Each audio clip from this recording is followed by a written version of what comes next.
Hello बच्चों, मैं हूं आशीष चौहान। अभी तक हम मानव कार्यकी में अध्यावरणीय तंत्र उसके 5 भागों का अध्ययन कर चुके हैं। आज हम एक नया चैप्टर शुरू करेंगे जिसमें कि आपको मानव के पाचन तंत्र के बारे में पढ़ना है। इस चैप्टर का उद्देश्य मानव पाचन का संपूर्ण विवरण एवं जानकारी और मानव पाचन तंत्र में क्या क्या हिस्से होते हैं, जैसे कि मान लीजिए अंग कौन कौन से उपयुक्त होते हैं, आहार नाल का क्या कार्य है और उसके साथ साथ ग्रंथियां क्या प्रयोग में आते हैं, मानव कैसे अपना भोजन ग्रहण करता है और ग्रहण करने के बाद दंत और जीवा से होते हुए जितनी भी ग्रंथियों के माध्यम से कैसे उसे अवशोषित करता है। ठीक है, तो बच्चों अब हम शुरू कर रहे हैं इस चैप्टर को। तो हमारा जो चैप्टर है किताब के हिसाब से चैप्टर 22, नाम है पाचन तंत्र। ठीक है, या यूं कहें मानव का पाचन तंत्र, ह्यूमन डाइजेस्टिव सिस्टम। और हम पढ़ रहे हैं ह्यूमन फिजियोलॉजी।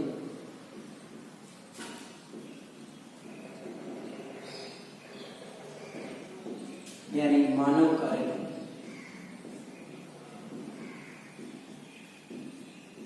इसका है चैप्टर 2, क्योंकि चैप्टर 1 हम लोग पढ़ चुके हैं। चैप्टर 1 में क्या था? अध्यावरणीय तंत्र था। ठीक है बच्चों, अब आपको ये देखना है कि मानव पाचन तंत्र है तो इसकी परिभाषा क्या है। मानव पाचन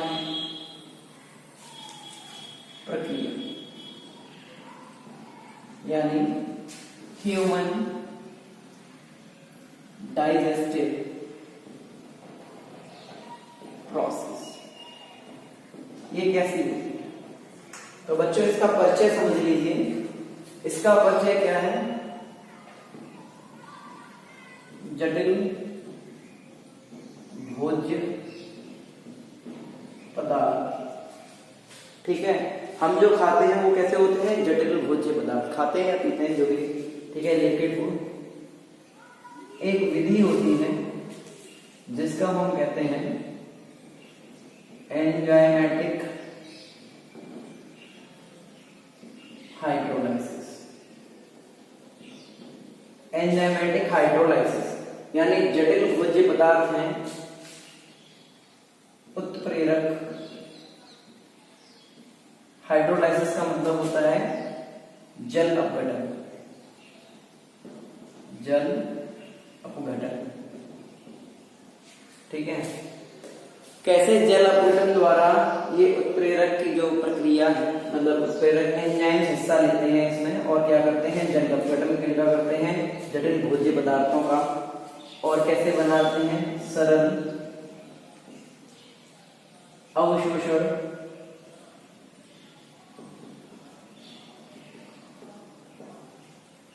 योग्य पदार्थ। ठीक है, पदार्थ यानी जो जटिल भोज्य पदार्थ हैं उनमें उत्प्रेरक जल अपघटन होता है। ठीक है, जल अपघटन होता है और उनसे क्या बन जाते हैं? सरल भोज्य पदार्थ। सरल भोज्य पदार्थ बन जाएंगे और वो इतने सरल हो जाएंगे कि उनका अवशोषण हो सके। तो बच्चों, माना कि हमने, मान लीजिए हमने कुछ भी चीज खाई है, जैसे खाना खाया है। खाने में क्या होते हैं? चपाती यानी रोटी और सब्जी। ठीक है, और इनमें ही सारे हमें पोषक तत्व प्राप्त होते हैं। पोषक तत्व होंगे यानी पौष्टिक आहार होगा।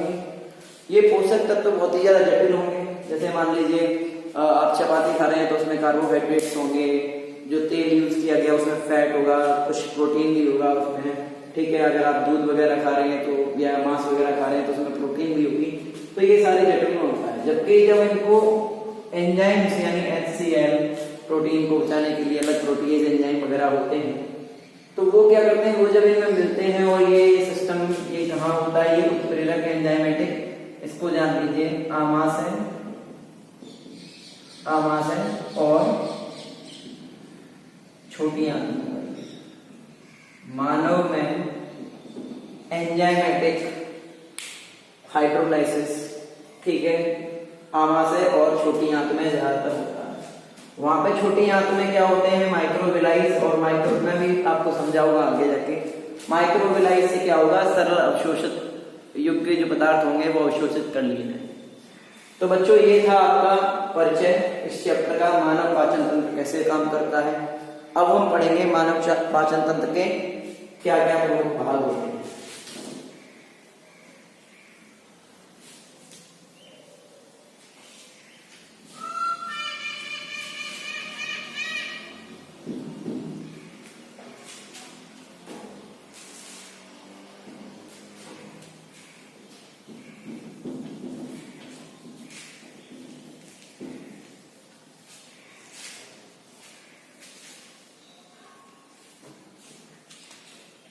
लिख लीजिए यहाँ पे, मानव पाचन तंत्र। ये हो गया आपका आहार, ठीक है। दूसरा हो गया ग्रंथियां, और तीसरा पार्ट आपका हो गया अंग, ठीक है। कौन कौन से अंग हैं, या ग्रंथियां हैं, या फिर आहार नाल। आहार नाल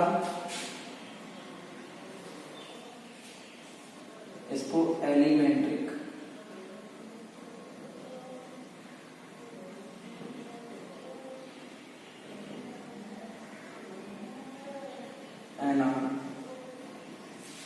ग्रंथियों को ग्लैंड्स बोलेंगे। इसमें 2 टाइप्स की ग्लैंड्स होंगी, बोथ एक्सोक्राइन और एंडोक्राइन, दोनों ही होती हैं। एक्सोक्राइन को कहते हैं बहिस्रावी, और एंडोक्राइन को बोलेंगे अंतःस्रावी, ठीक है। और यहाँ पे कुछ ऑर्गन्स, इनको बोलते हैं अंग, ठीक है। एलिमेंट्री कैनाल होगी, ग्लैंड्स होंगी और ऑर्गन्स होंगे। अब हम पढ़ेंगे मानव पाचन तंत्र। देखिए यहाँ पे मैं बता दूं, एलिमेंट्री कैनाल कौन सी होती है, माउथ टू एनस, मतलब मुख से गुदा तक, मुख से गुदा तक। ये जो एक बड़ी सी एनाल होती है, मैं अभी चित्र के माध्यम से आपको बता दूंगा, ये क्या होती है, आहार नाल। ग्रंथियां बहुत सारी हैं, ठीक है। आप मान लीजिए पैनक्रियाज, लिवर और सलाइवरी ग्लैंड्स, ओके, ये यहाँ पे ग्रंथियां हैं। अंग में आप मान लीजिए पित्ताशय वगैरह, ये और क्या बोलते हैं, स्पिंचर मसल, सिदरग्रसनी और एक्सटर्नल टंग, ठीक है। ये किसमें आते हैं, टंग वगैरह, जीभ वगैरह जो है, दंत, ये किसमें आएंगे, आपके अंगों में। तो हम बात करेंगे मानव पाचन तंत्र का डायग्राम।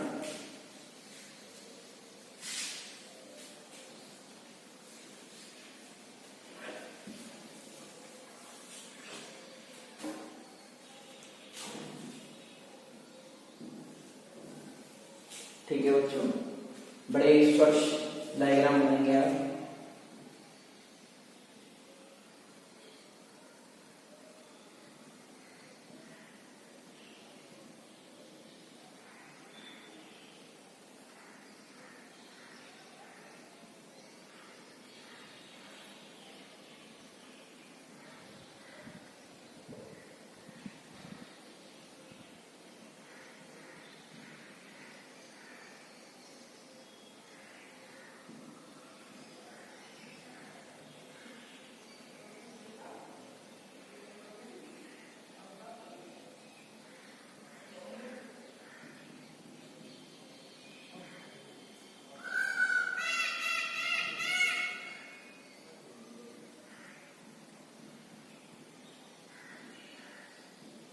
ये बच्चों ये हो गया नासाद्वार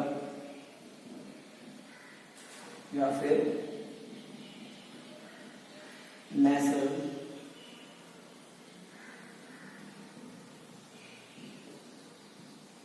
पैसेज। ओके बच्चों, ये हो गया आपका मुख द्वार या फिर ओरल पैसेज।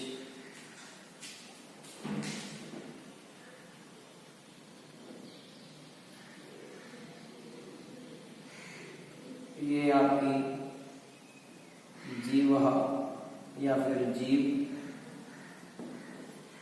या इसको बोलेंगे टंग।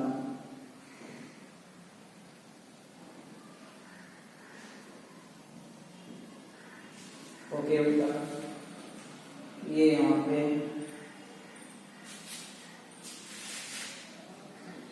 लाल ग्रंथियां या सलाइवरी ग्लैंड्स। ठीक है,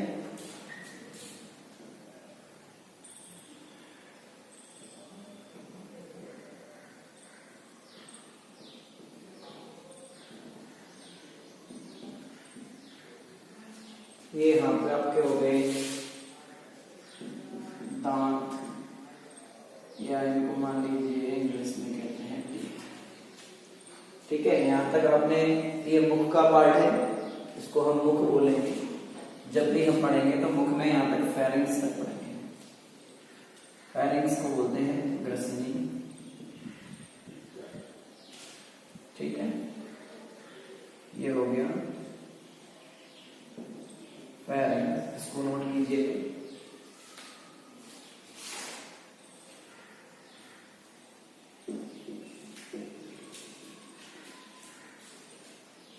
ये आपका ग्रसनी हो गया।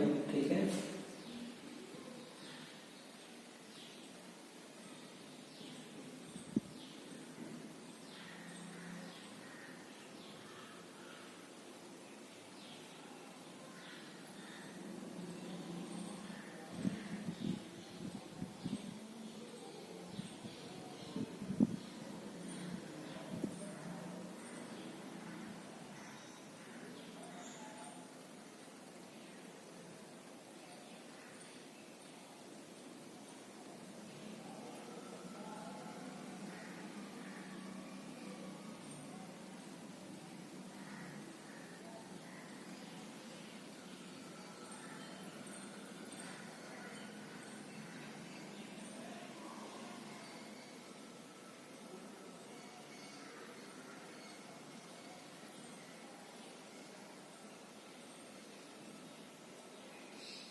ठीक है बच्चों, तो यहाँ पे हम देखेंगे ग्रसनी के नीचे वाला पार्ट होता है ग्रसिका।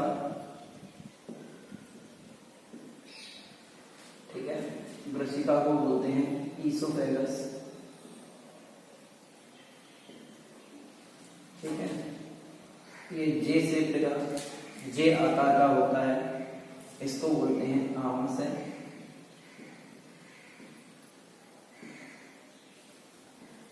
स्टमक, ठीक है। ये पत्तीदार लीफ लाइक स्ट्रक्चर होता है, इसको बोलते हैं अग्नाशय।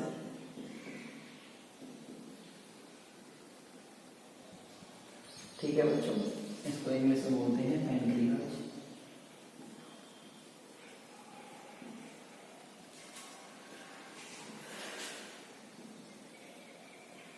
मैं इसको ब्लैक मार्कर से कर देता हूँ ताकि ये अलग से प्रदर्शित हो।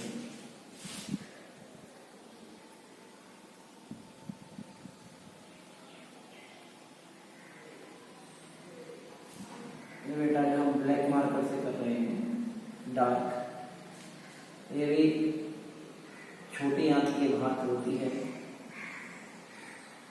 परंतु आपको ये बोर्ड पे अलग से दिखे, इसलिए हम इसको थोड़ा शेड कर रहे हैं।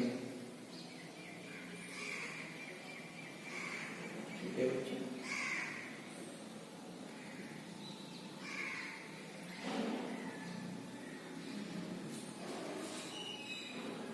इसको कहते हैं गुदा, एनस, इंग्लिश में एनस कहते हैं इसको।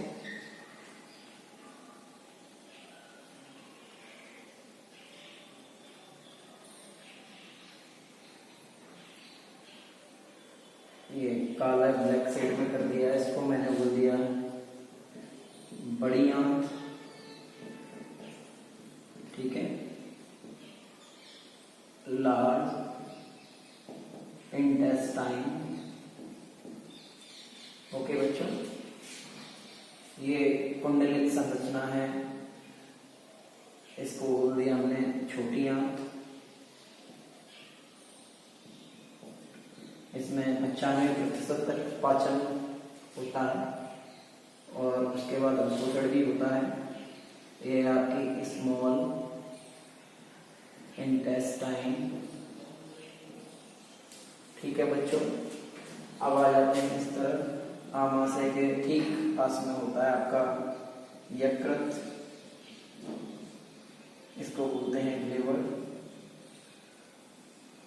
और यकृत के सिरे से होता है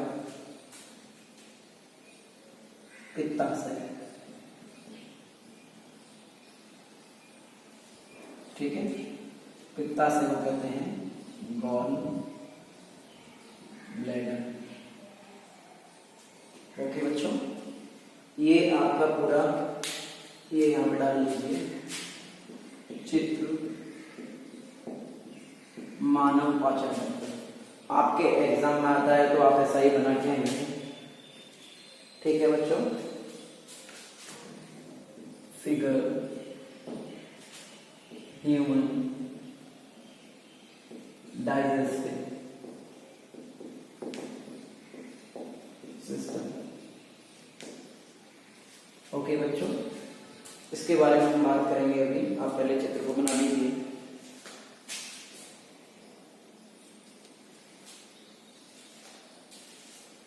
देखिए बच्चों,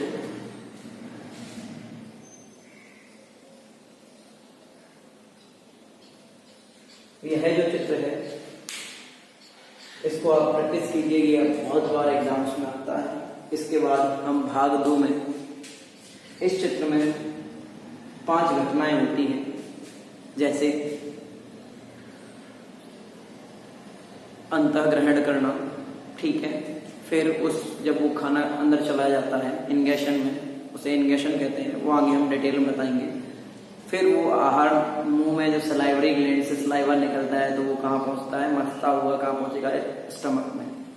वहां देखो मुंह में भी 5% टूट जाता है खाना, जो सिंपल सरल शुगर के मॉलिक्यूल्स होते हैं। जैसे आप अपनी चीनी अगर मुंह में रखेंगे तो वो गल जाती है मुंह में, आपको दांत की आवश्यकता नहीं पड़नी पड़ती है, क्योंकि वहाँ पे एंजाइम्स उत्प्रेरक होते हैं जिनको कहते हैं टाइलिन और सलाइवरी अमाइलेज। तो बच्चों, वह जब खाना पहुंचेगा पेट में, वहाँ पे उसकी तोड़फोड़ होगी ज़्यादा। ठीक है, सीएल आ जाएगा, फिर वहाँ पे स्मॉल इंटेस्टाइन में भी एंजाइम्स वर्क करेंगे। तो उस कंडीशन में ये हो जाएगा डाइजेशन। ठीक है, ये दूसरा चरण होता है। फिर तीसरा चरण जो होता है वो मैं विधि से आपको बता दूंगा। यहाँ पर डायग्राम पीछे बना हुआ है। डायग्राम के अलावा देखिए, खाना जब आएगा ना यहाँ पर रहा, यहाँ पे थोड़ा डाइजेशन होता है। वैसे मुख और नासा द्वार से हमने खाने को लिया, पहला चरण। दूसरा, खाना टूटा। दूसरा चरण, आंतों तक टूटता है। तीसरा, आंतों में होते हैं माइक्रोविलाइज, यानी सूक्ष्म विलाई को होते हैं। वह क्या करेंगे, यह उस टूटे हुए खाने को, मतलब वह जो उसका जल अपघटन हो चुका होगा खाने का एंजाइम्स के द्वारा, तो वो सरल हो जाएगा, उसको अवशोषित करेंगे सूक्ष्म विलाई द्वारा। जब वो अवशोषित हो जाएगा तो वहां पे क्या होती हैं, केशिकाएं उपस्थित होती हैं, रक्त वाहिनियां होती हैं केशिकाओं के रूप में। तो वह क्या करेंगे, उस भोजन को अंदर ले लेती हैं, मतलब रक्त परिसंचरण में मिला देती हैं, वहां से पूरे शरीर में पहुंच जाता है। उसके बाद बड़ी आंत का काम क्या रह जाता है, जैसे कि कुछ रुक्षांश होता है, उस रुक्षांश को जब हम खाते हैं वो डाइजेस्टेबल नहीं होता है, या एक्स्ट्रा जो फूड मटेरियल वेस्ट होता है वो कहाँ पहुंच जाता है, आपका बड़ी आंत में। बड़ी आंत में कुछ नमक, लवण और पानी का अवशोषण होता है। ठीक है, और उसके बाद गुदा द्वारा मल त्याग कर दिया जाता है। यकृत, पित्ताशय और ये जो अग्नाशय है, ये क्या करते हैं, ये भी अपना अपना योगदान इसमें देते हैं मानव पाचन तंत्र में। तो इनको हम अगले पार्ट में पढ़ेंगे। फर्स्ट पार्ट यहाँ पे पूरा हुआ। बच्चों, अगर कोई डाउट है तो कमेंट कीजिएगा। हम मिलते हैं अगले पार्ट 2 में। धन्यवाद।